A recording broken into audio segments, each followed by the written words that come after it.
Olá, começou o Hashtag Educa, nossa conversa sobre educação aqui na NET, no canal 26, na Multirio e pelo Facebook. Seja muito bem-vindo ao Hashtag, esse programa é feito para você, enfim, com o maior carinho. A gente, quando traz os convidados, pensa no tema aqui, é para tornar o tema da educação muito mais acessível a todo mundo. Quem não é vizinho de uma escola, né? Quem não conhece alguém que está na escola e a importância da educação para a gente transformar esse país. Por isso, participe, vem para cá, você acompanha a gente no Facebook, enviando seus comentários, tirando as suas dúvidas, enfim, contando a sua experiência. A sua experiência é rica, conta pra gente, vem para cá e compartilhe. Ou se você estiver acompanhando o Hashtag Educa aí pelo conforto de uma televisão, uma tela maior, e quiser falar com a gente pelo smartphone, olha, a gente tem o nosso número do WhatsApp. Vem para cá e participe, porque esse programa é feito para você também, viu? E hoje o assunto é de extrema importância, eu quero trazer uns dados para vocês. Com essa longa história que a gente tem, né, no Brasil, essa trajetória, né, de mão de obra escrava, marcada inclusive pelo fato do Brasil ter sido o último país a abolir a escravidão no mundo, e anos de desigualdade, exclusão e preconceito, parece que começa a aparecer aí uma luz no fim do túnel, viu? O Brasil começa a dar sinais de mudança. De acordo com os dados do IBGE, nos últimos 6 anos, houve um aumento de 32% no número de brasileiros autodeclarados negros. Afirmar a identidade negra é um grande passo na luta pelo reconhecimento, pela igualdade e pelo respeito. E dentro desse novo lugar, as mulheres negras vêm corajosamente lutando, influenciando atitudes e mudando comportamentos políticos. Quem conversa conosco sobre esse tema é a jornalista, diretora de audiovisual e consultora em equidade racial, Aida Barros. Seja muito bem-vinda, Aida, ao Hashtag Educa. Eu que agradeço a participação. Obrigada por ter aceito o convite. E a assistente social, presidente do coletivo Dandaras para Sempre, membro da União de Negros pela Igualdade, o Negro, e professora da Educafro, Daniele Gonçalves. Seja muito bem-vinda ao Hashtag Educa. Obrigado, Daniele. Boa tarde. Boa tarde. Então, olha só, vamos trazer uns números aqui, só para a gente entender de que cenário a gente está falando, né? 25% da população brasileira é feminina e negra. São mais de 50 milhões de mulheres negras no Brasil. Quais são os principais desafios enfrentados pelas mulheres negras e quais conquistas vêm se consolidando aí ao longo desse tempo? Os desafios... Vou dar licença à minha irmã aqui. Bem, sim. O desafio da mulher negra hoje é mais que ocupação, eu acredito, né? É um desafio de reclame pelo seu posto, né? Pelo seu lugar. A gente estava aqui conversando naquele bate-papo prévio e você falou uma coisa importante, que a gente vem de uma passagem, né, de ter representatividade. A gente teve lá nossas precursoras, nossas grandes guerreiras nos Estados Unidos, no âmbito internacional, Rosa Parks, Angela Davis, Maya Angelou, Nina Simone, uma série de referências. Aqui no Brasil temos Dandara, temos Conceição Evaristo, hoje com a gente aqui, uma grande líder. Mas o que eu vejo hoje na minha vivência, né, nesses 41 anos de vida, é que a gente hoje está clamando por mais justiça mesmo, no sentido de podermos ocupar postos e lugares que nossas mães, nossas avós não puderam e deixaram conosco toda essa expectativa das vivências delas, e hoje a gente está com esse bastão na mão. Uhum. E ainda é muito difícil, ainda é muito... É uma coisa muito suada, são processos que a gente tem que quebrar diariamente no nosso dia a dia, porque a gente está numa sociedade onde a mulher negra é a base. Quando a gente fala de falta, né? Quando a gente fala de não acessibilidade. Então, quando você vê a Constituição da sociedade brasileira, você encontra a mulher negra sempre nessa base. Em contrapartida, você encontra o homem branco sempre no topo, quando a gente fala em privilégio, quando a gente fala em acesso. Então, a gente está ainda num processo de muita construção. Eu acredito que não temos como falar de todo esse processo sem falar da Lei 10.612, que fala sobre a educação em relação às questões em torno do processo escravocrata, porque nós não fomos escravos, nós fomos um povo escravizado dentro desse processo. O termo empoderadas, né? Uma mulher empoderada, nós estamos empoderadas para nos apoderarmos de espaços, espaços esses que são nossos, uma vez que somos a maior parcela da população, então devemos estar nesses espaços. Espaços esses que por muito tempo, por questões que vão além da sociedade que está implantada hoje, é um processo histórico, uma vez que entendemos que todas as expressões, tudo que ocorre é expressão devido a uma questão escravocrata, então, assim, hoje só somos a sombra disso. Então, assim, vejo avanços em relação ao nosso povo, avanços significativos, mas vejo que ainda há muito a avançar dentro desse processo. Eu estava lendo para o roteiro, a mortalidade na hora do parto ainda é maior, né, em relação à mulher negra. Os feminicídios também acontecem com um número gritante em relação à mulher negra, ainda há muito para mudar. Né? Eu acho que desse lugar de fala, que não é meu de jeito nenhum, mas a única coisa que eu posso falar em termos de mulher, né, é que a gente ainda enfrenta o machismo. Para a mulher negra, vocês têm o racismo e o machismo junto, né, para enfrentar, ainda em pleno século XXI, né? Como é que é isso? São atravessamentos, né, muito profundos, né? A gente tem um sistema racista muito elaborado, muito inteligente, que se moderniza a cada avanço que nós, mulheres negras, nós, mulheres e homens negros, né, como marginalizados, cada passo que a gente dá, o sistema ele se moderniza, ele se transforma. Então, isso que você está falando, se a gente for falar em números, como eu estava falando antes, da mulher negra estar sempre na base, né? A mulher negra ganha 131% a menos que os homens brancos, 66% a menos que as mulheres brancas. Então, tudo que a gente for pensar em avanço, a gente tem que considerar esses números, né? esses acessos, esses não acessos. Né?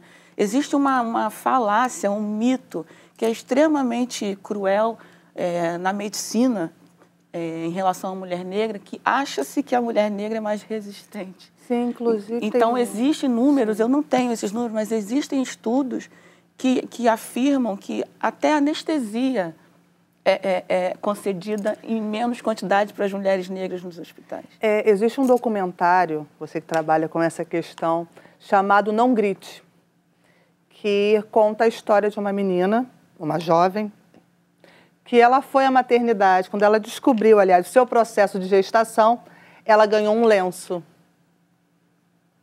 ou uma toalhinha, enfim. Para quê? Para no momento do parto, para ela usar, para ela morder, para ela rasgar. E esse documentário, ele fala sobre isso, Não Grite. Ele fala sobre essa questão da violência obstétrica e que fala sobre essa questão da resistência da mulher negra em relação a tudo. Realmente, somos extremamente resistentes. Por isso, somos a base. Quando vemos determinadas estatuetas africanas, percebemos isso, que a mulher negra ela é sempre a base. Porque entendemos que somos as mais fortes, que resistimos. Mas hoje, a mulher negra, ela quer o espaço que lhe é de direito. Nós queremos a base, mas também queremos o topo dentro desse processo. A gente já tem aqui, olha, participação, elogios ao programa, comentário do Ditma Stark, melhor programa sobre cultura e educação. Parabéns, obrigada, viu, Ditma, pelo seu elogio e pela sua companhia aqui no Hashtag Educa. Areta Salles, gente, daqui a pouco eu vou precisar de óculos, cada vez o celular está mais lá no pé, né? Areta Salles, Daniele é uma inspiração para as dandaras de São Gonçalo. Fora uma professora fantástica. Parabéns ao programa e pelas convidadas, viu? Elogios mil. A gente vai soltar um VT agora que traz exemplos de mulheres negras que ocuparam espaços, né, genuinamente masculinos e durante um bom tempo espaços brancos também, né? Mas é importante a gente pensar que a gente está trazendo exemplos de mulheres negras em outros países, né? Com títulos e posições marcadamente reconhecidas pelo mundo inteiro. O que acontece numa determinada cultura acaba sendo reflexo na outra. E a gente vai trazer também exemplos dessas mulheres negras na nossa cultura brasileira. Vamos soltar o VT? Você está vendo agora a Rosa Parks, ativista norte-americana, símbolo do movimento dos direitos civis negros nos Estados Unidos. Ficou famosa em 1º de dezembro de 1955 ao se recusar a ceder o lugar no ônibus a um homem branco, tornando-se o estopim do movimento que foi denominado boicote do ônibus de Montgomery, é isso? Montgomery. E, posteriormente, viria a marcar o início da luta antissegregalista. A gente já tem aí Katherine Johnson, americana, física, cientista espacial e matemática, contribuiu por anos para a ciência da computação e as pesquisas espaciais da NASA. Wangari Maathai, queniana, cientista PhD em ciências biológicas, ativista pelo meio ambiente e a primeira mulher africana a receber o Prêmio Nobel da Paz em 2004.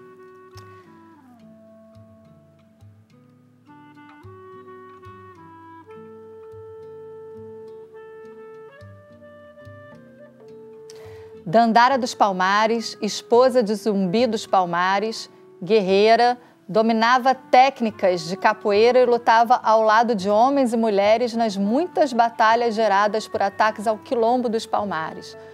Dandara, quando foi presa, se recusou a voltar para a escravidão e acabou se suicidando. Luísa Maim, ex-escrava, membro do povo Maí, de onde vem o seu sobrenome. Lutou pela libertação dos escravos, participando de todas as revoltas na Bahia, como a revolta do Malês e Sabinada.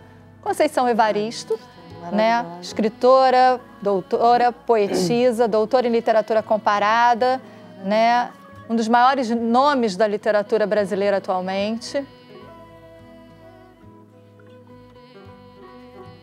Djamila Ribeiro, escritora, filósofa, feminista, premiada pelo prêmio Prince Claus de 2019, oferecido pelo Ministério das Relações Exteriores da Holanda, que destaca celebridades, nomes marcantes na cultura de cada povo e que reconheceu Djamila como uma das mais influentes líderes do movimento das mulheres negras no Brasil. Ou seja, a gente tem aí expoentes femininos negros em várias culturas, mas estudando para o roteiro, uma das coisas que a gente lê, né, é que essas histórias foram por muito tempo negligenciadas. Se não negligenciadas, não foram contadas por falta mesmo de registro, porque na cultura norte-americana eu me surpreendi, a gente tem a primeira educadora negra dos Estados Unidos, a primeira musicista, compositora, e você vai vendo, são todas netas de escravos na época, o que também acontece com nós aqui no Brasil. E que boa parte dessa tradição, boa parte dessa cultura, dessa existência, porque a gente está falando de existência de pessoas, né? Ficou na oralidade, não tem o registro. Eu queria perguntar para vocês o seguinte, essas histórias não contadas, qual é o peso que elas têm, né, na luta negra no país, seja aqui ou seja nos Estados Unidos, em qualquer outro lugar do mundo, e o que a gente pode fazer para reverter esse processo? Quando a nossa história ela não é contada, infelizmente ela acaba se perdendo de alguma forma. Então, assim, hoje existem movimentos a favor de museus, como há um museu aqui na Gamboa, em relação ao Museu do Negro, alguns movimentos que estão sendo feitos em outros municípios, que estão sendo feitos no Brasil, em prol de resgate dessa cultura. Ali passou a imagem da Heloísa Marim. Ela era mãe do Luiz Gama. O Luiz Gama, ele só foi o Luiz Gama porque houve uma base. Por isso a importância da mulher negra dentro desse processo. Negro, sim, né? Isso. É Luiz Gama, advogado. Fala-se muito sobre Zumbi dos Palmares, sobre Zumbi, do Quilombo dos Palmares em Pernambuco. E pouco se fala sobre Dandara. Dandara, ela era conhecida como Senhora da Guerra. Muitas das decisões do Quilombo dos Palmares, a Dandara ela articulava. Hoje, com essa questão do empoderamento da mulher negra, tem se falado muito em Dandara, mas não podemos esquecer de Aquatume, que também fazia parte do Quilombo, e também foi de suma importância dentro do processo. Você tem um filme que conta, pelo menos, a história atual. Mas esses registros, eles se perdem ao longo do tempo. Como é que a gente faz para resgatar? Você que trabalha com audiovisual, por exemplo. Bom, eu acho que a gente está fazendo aqui a nossa parte, enquanto resistência, sempre fomos e seremos por muito tempo ainda. Mas eu acho que fica muito difícil a gente partir de um lugar onde a gente vai conseguir resolver todas as questões por nossa conta. Eu acho que quem está no lugar de privilégio, quem está nos seus postos de comando hierárquicos, tem que também fazer o seu papel de antirracismo. Porque não adianta você dizer, eu não sou racista, né? O quão antirracista você é, quão antirracista você opera no seu dia a dia. E são essas decisões que a gente tem que tomar, quais são as histórias que a gente vai contar. Nós aqui estamos fazendo nossa parte, né? Como eu estava dizendo, existe um encontro de cinema negro com o nome do Zósimo Bubu, que é um dos grandes nomes do audiovisual brasileiro, do artístico negro brasileiro. Esse encontro está na sua 12ª edição e pouquíssimas pessoas sabem da existência desse encontro. Lá você vê artistas, cineastas, diretores, diretores de fotografia, atores, atrizes, roteiristas, que não encontram espaço nos setores tradicionais de audiovisual, e eles se reúnem enquanto resistência, enquanto pessoas que estão acostumadas a toda hora se reconstruir estrategicamente, né? Pensar estratégia. Como é que eu vou fazer agora para continuar trabalhando, para continuar produzindo com esse sistema que se instalou aqui agora. Então, nós estamos sempre acostumados a nos reorganizar e pensar estrategicamente de que maneira a gente sobrevive. Então, seria muito interessante que essas pessoas estivessem não só lá é a base de tudo, nesse fazer cinema negro tem que existir enquanto resistência, mas as pessoas também têm que estar em outros postos. Por que essas pessoas não estão trabalhando nas grandes emissoras? Por que essas pessoas não estão dirigindo conteúdo nos outros lugares, nas outras emissoras, nos outros centros de produções, né? Nos grandes centros de produções? Por que essas pessoas não estão? Essa é uma pergunta que não é só a gente que tem que fazer. Quem está exercendo o seu lugar de privilégio hierárquico também tem que se fazer. Se você for olhar as pesquisas, o Instituto Ethos fez em 2016 um grande trabalho com 500 empresas brasileiras, mais de 548 por aí. O número de participação de mulheres negras em cargos executivos é irrisório, é 0,4%. Isso é vexatório para os empresários, para as empresas, isso é um vexame nacional. Então, isso não é responsabilidade nossa, isso é uma responsabilidade de quem está no privilégio. Então, são questionamentos que eu, na minha vivência, e acredito que a Daniele também, a gente vem fazendo, mas eu só consegui colocar isso para fora quando eu fui fazer um filme, né? Que foi o filme Tempo E, que fala sobre a história do meu pai, que é um sambista do subúrbio do Rio de Janeiro. Eu já tinha essa história de resistência muito concreta dentro da minha casa. Meu pai, assim como junto com Candeia, Luiz Carlos da Vila, Ney Lopes, criaram o Quilombo, que foi uma escola de samba dissidente, que ia ao oposto de tudo que estava acontecendo em relação à comercialização do samba e da cultura carioca.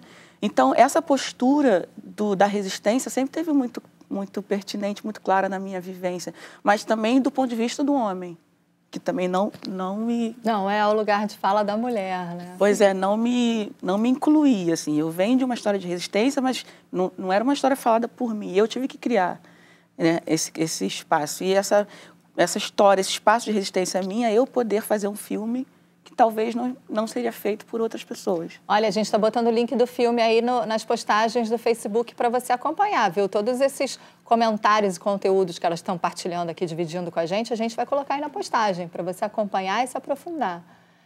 O ponto de vista feminino faz toda a diferença nessa luta, né? Não que os homens não sejam bem-vindos, não é isso? Com certeza. Mas faz toda a diferença, né? Todos são bem-vindos em prol da nossa causa. Todos são bem-vindos. Fala-se muito sobre a questão do feminismo. Existe até uma artista que ela fala 100% feminino, feminista. O feminismo é uma corrente.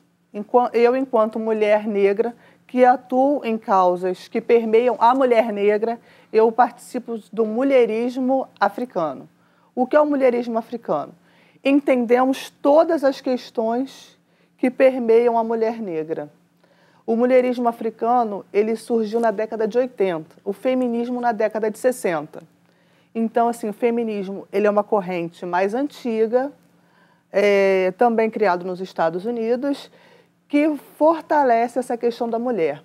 Em relação ao feminismo, existe muito essa questão do ter útero, o poder gerar.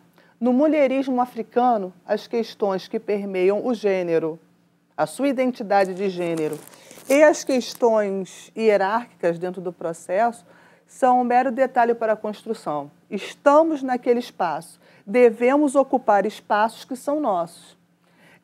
Quando vocês falaram sobre essa questão de estarmos em determinados cargos, por muito tempo nos foi dito que nós não estávamos porque não queríamos.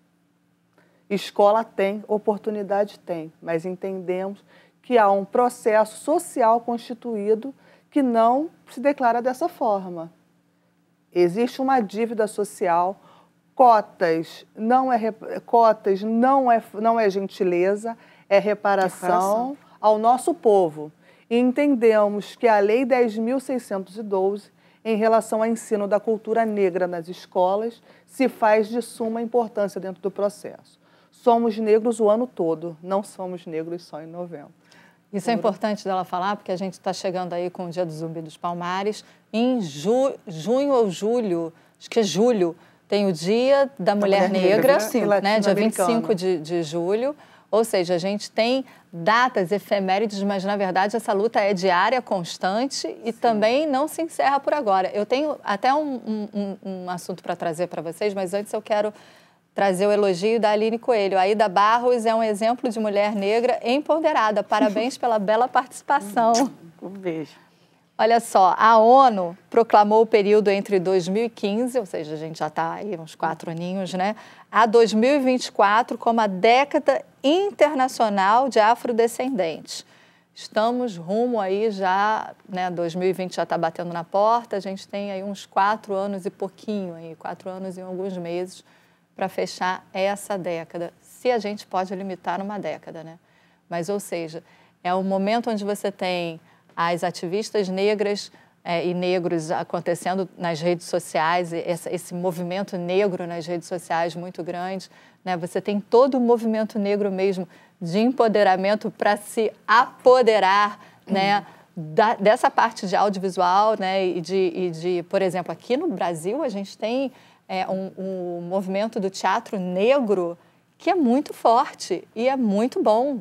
A gente esteve aqui já com o Rodrigo França e algumas pessoas relacionadas. É impressionante, são salas de teatro lotadas. Sim. A cada semana. Mas quando pensamos em movimento negro, quando pensamos nessa questão do teatro, num período pós-escravocrata, houve um grupo chamado Batata Negra, que era um grupo de teatro somente com pessoas negras, que tinham uma temática negra. Então, assim, sempre houve uma resistência. Não havia uma oportunidade de mostrar o trabalho que era desenvolvido. O que não existe é a escuta, né? Não existe, sim. Ao Negro, essa união que eu atuo, ela tem 31 anos. São 31 anos de história, são 31 anos de resistência.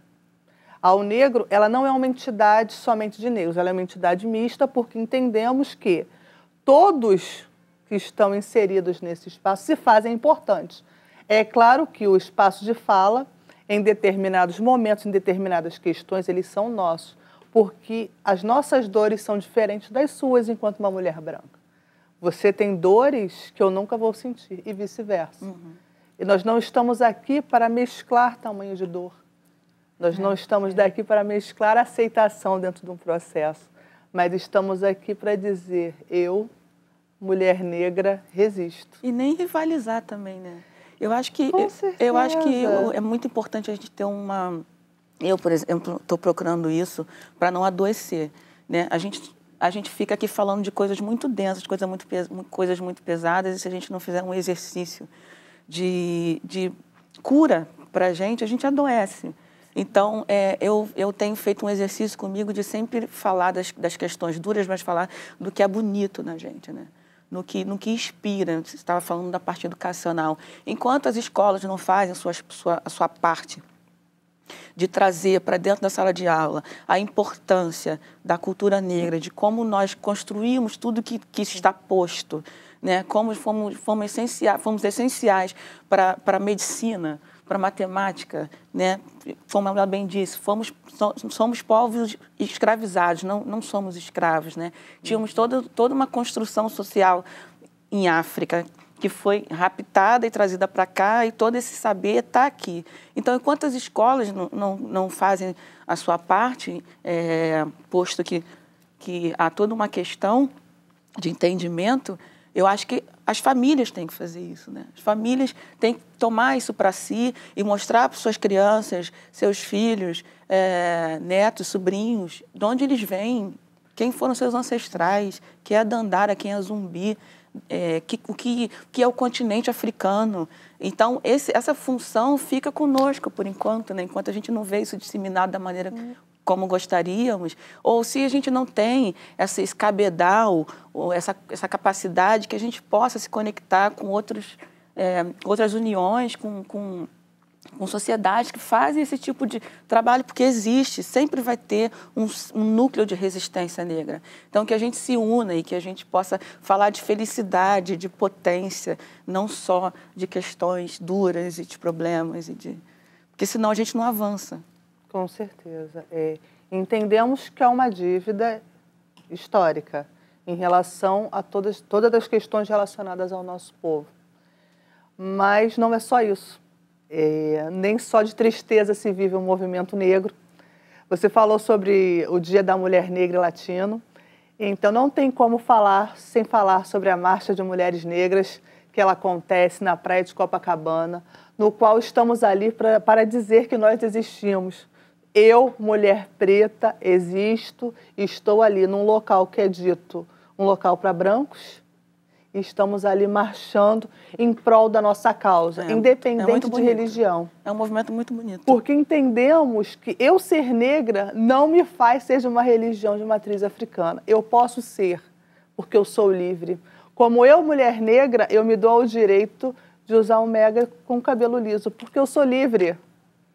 Eu posso me apoderar com um black, eu posso, mas eu também posso me apoderar com o cabelo liso. Eu acho que a sua fala é muito importante, eu gostei muito, eu estou emocionada aqui, prestando atenção no que elas estão falando, né, contendo aqui um pouquinho, Nossa.